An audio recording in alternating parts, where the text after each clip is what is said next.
नमस्कार दोस्तों, आप लोगों के बीच एक कहानी लेकर आया हूं जिस कहानी का शीर्षक है मेरे दोस्त राजा भोज और गंगू तेली की लोक कथा। जी हां दोस्तों, ये कहानी बहुत ही ज्ञानवर्धक होने वाली है क्योंकि मेरे दोस्त भाग्य और नसीब से ज़्यादा इंसान को कुछ भी नहीं मिलता है। समय आने पर आपके भाग्य में जो भी होगा वो आपको ज़रूर मिलेगा मेरे दोस्त, क्योंकि ये कहानी बहुत ही हमें प्रेरणादायक ज्ञान देकर जाती है। इसलिए दोस्तों इस कहानी को पूरा सुने क्योंकि इस कहानी में बहुत ही बहुमूल्य बात सीखने को मिल सकती है। चलिए दोस्तों कहानी को शुरू करते हैं। उससे पहले मेरे प्यारे भाई एवं बहन और दर्शकगण जो भी चैनल पर पहली बार आए हैं चैनल को सब्सक्राइब कर लीजिए। चलिए कहानी को शुरू करते हैं। एक प्यारा सा गांव था। उस गांव में दोस्तों कहे तो एक राजा रहा करते थे, जिस राजा का नाम दोस्तों कहे तो राजा भोज था।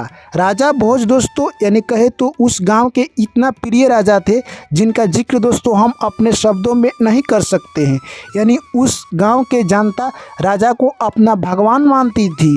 दोस्तों राजा प्रजा की इस तरह से सेवा करते कि आप भी विश्वास नहीं कर पाइएगा कि ऐसा सेवा कोई राजा करता है।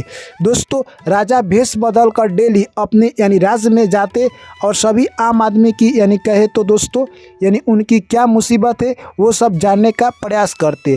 ठीक उसी प्रकार एक दिन राजा एक ब्राह्मण के घर जाते हैं और पता करते हैं कि इस ब्राह्मण को आखिर किस चीज़ की कमी है। दोस्तों ब्राह्मण अपनी पत्नी से बोलता है कि हे पत्नी, आजकल हमें काम भी नहीं मिल रहा है और हमारे पास खाने के लिए भी कुछ नहीं बचा हुआ है। दोस्तों राजा वेशभूषा बनाकर गए थे और वो ब्राह्मण राजा को पहचान नहीं पाया। राजा घर आते हैं और ब्राह्मण को 1000 सोने की सिक्का भिजवा देते हैं। दोस्तों 1000 सोने की सिक्का से ब्राह्मण के घर कहे तो बहुत सारा धन दौलत संपत्ति आ सकती है। परंतु अगले दिन सुबह होते ही राजा फिर ब्राह्मण के घर राजा बनकर जाते हैं और बोलते हैं कि मैंने सुना है कि तुम्हारे घर काफ़ी गरीबी है और खाने को भी नहीं है। राजा फिर पुनः 1000 सोने के सिक्के दे देते हैं। दोस्तों उस ब्राह्मण के घर अब इतना धन हो गया उसे खाए तो दोस्तों वो राजा की ज़िंदगी की तरह अपनी पूरी ज़िंदगी बिता सकता था। परंतु दोस्तों कहते हैं ना कि अगर आपके भाग्य में ना हो तो आपको नहीं मिलेगा।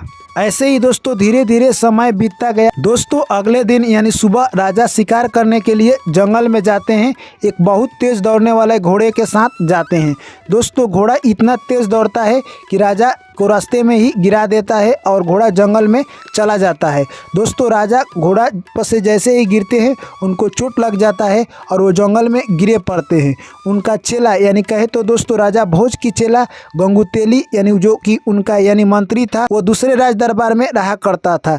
जैसे ही वो जंगल में आता है तो देखता है कि हमारे राजा इस जंगल में पड़े हुए हैं। दोस्तों वो राजा भोज को तो पहचान लेता न पहचाने कि वो एक्टिंग करता है और लोगों के सामने लोग जानते हैं कि ये इस राजा को नहीं पहचानता है। और दोस्तों वो अपने राजा के पास राजा भोज को उठाकर ले जाता है। जैसे ही राजा देखते हैं तो वो समझ जाते हैं यह आदमी कोई आम आदमी नहीं है। दोस्तों वो अपने राज दरबार में उस व्यक्ति को नहवा धुआ कर बैठाते हैं और अपने राज दरबार में सभा लगाते हैं और बोलते हैं कि हमारे राज दरबार में कल सभी राजाओं को आना होगा। दोस्तों अगले दिन जैसे ही सुबह होता है अपने राज दरबार में उन्होंने एक शर्त रखा कि अगर जो भी हमारी बिटिया को खुश करेगा उसी के साथ हमारी बिटिया शादी करेगी, गाना गाकर जो भी इम्प्रेस करेगा। दोस्तों अगले दिन बहुत सारे राजा आए और गाना गाए पर उनकी बिटिया इम्प्रेस नहीं हुई। कभी कभी लोग हंसते, कभी इस तरफ के लोग हंसते तो कभी उस तरफ हंसते, चारों तरफ के लोग एक साथ खुश नहीं हुए। सभी लोग कोई अनुराग गाता था तो कोई गाना गाता था। दोस्तों जब राजा भोज की बारी आई जो कि एक कहे तो जंगली टाइप का वेशभूषा बनाए हुए थे, दोस्तों वो आए और एक ऐसा अनुराग गाए कि चारों तरफ के लोग ताली बजाने लगे और उनकी बिटिया भी प्यार का इजहार कर दी और खुशी खुशी बोलने लगी कि मैं इसी लड़के से शादी करूंगी। दोस्तों राजा देखते ही कहने लगे कि तुम इस गरीब लड़के से शादी क्यों करोगी। और दोस्तों राजा की बिटिया जिद करने लगी कि मैं जब भी शादी करूंगी तो इसी लड़के से शादी करूंगी। तभी दोस्तों राजा कहते हैं ठीक है बिटिया, तुम इसी लड़के से शादी करना।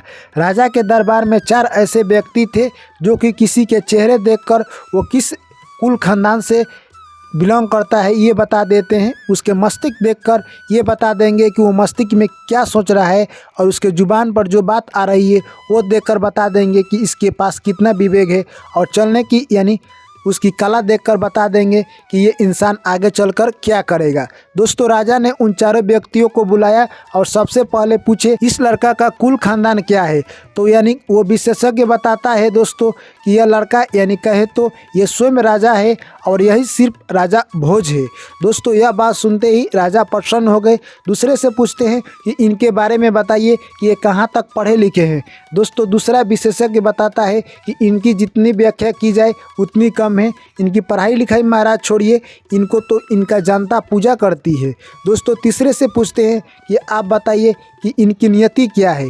वो तीसरा विशेषज्ञ बताता है इनके नियति के आगे बहुत अच्छे अच्छे लोग इनके सामने घुटना टेक देते हैं। और चौथे से पूछते हैं बताइए क्या हमारी बिटिया के लिए ये राजा परफेक्ट है। तभी दोस्तों चौथा विशेषज्ञ कहता है कि ऐसा राजा आपको धरती पर कहीं नहीं मिलेगा, क्योंकि ये ऐसा राजा है जिनका वैभव चारों दिशाओं में गान गाते हैं, क्योंकि इन्होंने पब्लिक के लिए इतना कुछ किया है कि लोग इनको पूजा करते हैं। दोस्तों यह बात सुनते ही कहे तो राजा ने अपनी बिटिया का शादी उस राजा भोज से कर दिया और राजा कुछ दिन उसी राजा के घर रहे और अगले दिन अपने घर चले जाते हैं। दोस्तों वहाँ से राजा भोज अपने घर लेकर रानी को चले आते हैं।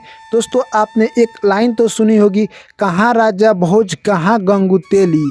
तो दोस्तों आखिरकार राजा ने एक घोड़े पर गिरने के बाद यानी उनका नसीब बदला और वो एक राजकुमारी से शादी कर लिए। दोस्तों ऐसे में अगर राजा चाहते तो उस राजकुमारी से शादी कर सकते या नहीं कर सकते ये तो नहीं कहा जा सकता, क्योंकि दोस्तों उनके पड़ोसी राजा थे। ये कोई कंफर्म नहीं हो सकता है कि उनसे वो शादी करते, परंतु उनका नसीब बदला और उसी पड़ोसी राज्य के राजा के बेटी से उन्होंने शादी कर ली। तो दोस्तों ये कहानी हमें यही सीख देती है कि जो भी आपके साथ होता है वो सही के लिए होता है। जिस तरह से दोस्तों यानी वो राजा भेष बदल कर लोगों की हेल्प किया करता था, भगवान ने उसकी भेष बदल कर बहुत बड़ा हेल्प किया। तो चलिए दोस्तों ये कहानी आप लोगों को कैसी लगी कमेंट करके हमें जरूर बताइए। वीडियो अच्छी लगी है मेरे दोस्तों वीडियो को लाइक कीजिए, दोस्तों के साथ शेयर कीजिए। जो भी साथी पहली बार चैनल पर आए हैं चैनल को सब्सक्राइब कीजिए और नोटिफिकेशन को ऑन कीजिए। आप लोग से मिलते हैं फिर अगली कहानी में। ऐसे ही प्यार और सपोर्ट बनाए रखें मेरे दोस्त। Thank you, take care, bye bye, जय श्री कृष्ण, राधे राधे।